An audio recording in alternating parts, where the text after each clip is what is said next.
તો અનેક મહત્વપૂર્ણ સમાચાર સામે આવી રહ્યા છે તેની પર નજર કરીએ। વાતાવરણને લઈને વરસાદને લઈને તો રાજ્યમાં 24 કલાકમાં 214 તાલુકાઓમાં મેઘવર્ષા જોવા મળી રહી છે। તો સુરતના ઉમરપાડામાં સૌથી વધુ એટલે કે 14 ઇંચ જેટલો વરસાદ પડી રહ્યો છે અને તેના કારણે નીચાણવાળા વિસ્તારોમાં પાણી ભરાયા છે। લોકોના ઘર અને દુકાનો સુધી આ પાણી પહોંચી ગયા છે।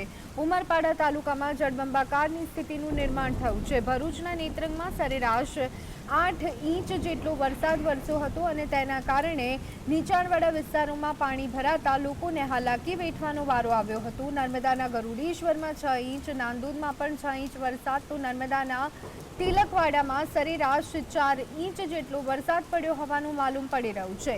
તો આ સાથે જ અમરેલીના લીલિયામાં 4 ઇંચ વરસાદ પડતા પાણી ભરાયા છે।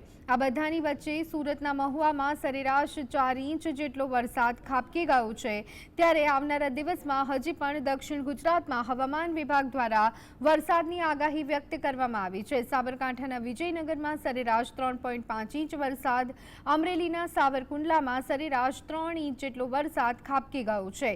તો આ સાથે લખતરમાં 2.5 ઇંચ અને લીંબડીમાં પણ 2 ઇંચ વરસાદ પડ્યો છે। અમદાવાદ શહેરની જો વાત કરવામાં આવે તો અમદાવાદ શહેરમાં સરેરાશ 2 ઇંચ જેટલો વરસાદ ખાબકી ગયો છે।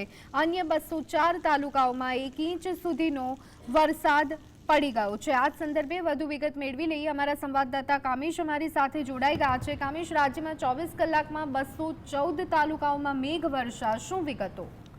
બિલકુલ ધ્વની, ચોક્કસ આપણે જણાવી દઉં કે રાજ્યમાં સાર્વત્રિક મેઘમહેર જોવા મળી રહી છે ને જેને લઈને વાત કરવામાં આવે 24 કલાકની સ્થિતિની જો વાત કરવામાં આવે તો 24 કલાકમાં કહી શકાય કે 214 તાલુકાઓમાં અવિરત મેઘમહેર જોવા મળી રહી છે અને ખાસ કરીને ગઈકાલે સવારથી જ જો વાત કરવામાં આવે તો ઉમરપાડામાં આબ ફાટ્યાનો માહોલ જોવા મળી રહ્યો હતો, કારણ કે 2 કલાકમાં જ 10 ઇંચ જેટલો વરસાદ પડી ગયો હતો અને કહી શકાય કે તમામ નીચેના જે અંતરિયાળ વિસ્તારો હતા તે જળમગ્ન થયા હોવાના અહેવાલ સામે આવ્યા હતા। જીએસટીવી પણ દર્શકો સુધી પડે જાણકારી પહોંચાડી રહી હતી।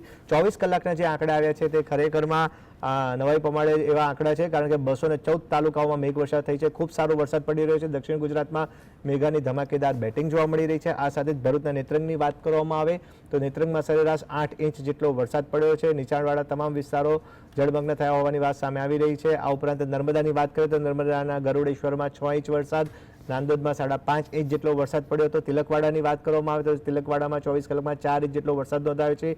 અમરેલીના લીલિયાની જો વાત કરવામાં આવે તો લીલિયામાં પણ 4 ઇંચ વરસાદ પડતા ખેતીલાયક ખૂબ સારો વરસાદ થયો છે, જેને લઈને ધરતીપુત્રોમાં ખુશીનો માહોલ જોવા મળી રહ્યો છે। આ ઉપરાંત વાત કરીએ સાબરકાંઠાની તો સાબરકાંઠાના વિજયનગરમાં પણ ભારે ગરમી અને બફારા બાદ વરસાદ પડ્યો હતો।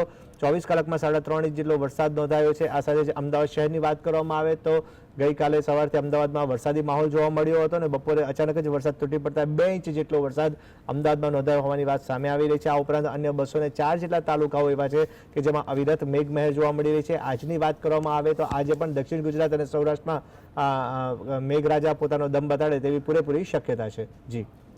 જી આભાર કામેશ, અમારી સાથે જોડાવા બદલ અને સમગ્ર માહિતી આપવા બદલ।